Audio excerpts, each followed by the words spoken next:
The boss of Optus has dodged questions over speculation she is set to resign after the telco's nationwide outage earlier this month. Facing a grilling from a Senate inquiry, Kelly Bayer Rosmarin revealed 228 000 calls by Optus customers failed to go through during the 12-hour-long blackout. Joining me live is Tech Guide editor Stephen Fenech.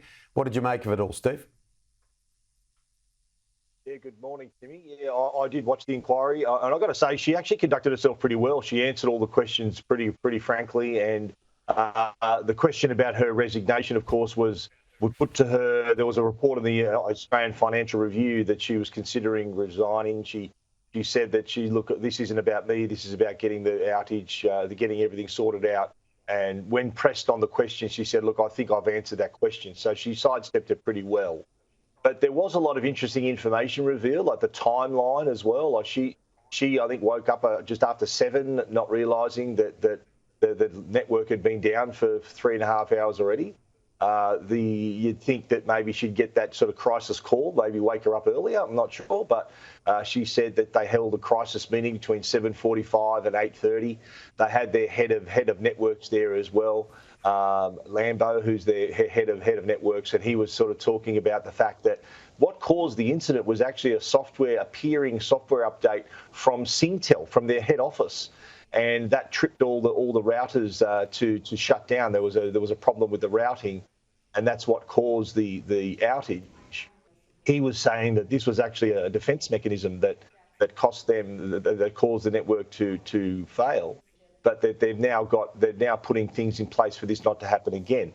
Senator Hanson-Young, who was the chair of the inquiry, asked Kelly Bayer Rosmarin why customers wouldn't be able to roam to another network like Telstra or Vodafone, and Miss Bayer Rosmarin patiently explained to her that it's not as easy as just putting people on another network that couldn't handle that extra load. So that's why there are 3 different networks to handle the sheer number of people. So they were talking about compensation as well. They were saying that they had a lot of claims from businesses, more than 8,500 claims, looking at maybe over $400,000 in compensation. But they're going to just check the veracity of each of those claims and move forward from there. But I think Optus, they really put all their cards on the table. I've got to say they were pretty upfront and explained everything quite well. So I think that she probably won't resign. She'll probably keep her job. Really, she's probably taken some encouragement from her appearance there and how well she handled herself. She may actually stick around. It'll be interesting to watch. Now, you're in China and you've looked behind the scenes at Oppo. That's right. Yeah, I'm here as a guest of Oppo, and Oppo is the company that makes this is one of their devices, the Find N3. This is a foldable phone.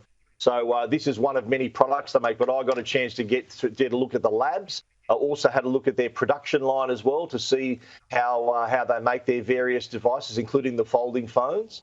But what really was really interesting was how meticulous they are in their testing. They do a lot of lab testing to test the quality of their cameras.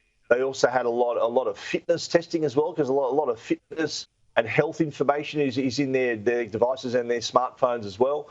They also had a lot of durability testing. So I was in a lab where they were dropping phones and spinning them around in boxes and putting them underwater and all of those things. And then I actually got to see the line where from motherboard to finished product, I was able to walk down the line and see the whole process. So I'm going to have a full report on Tech Guide early next week, and I've got a video as well.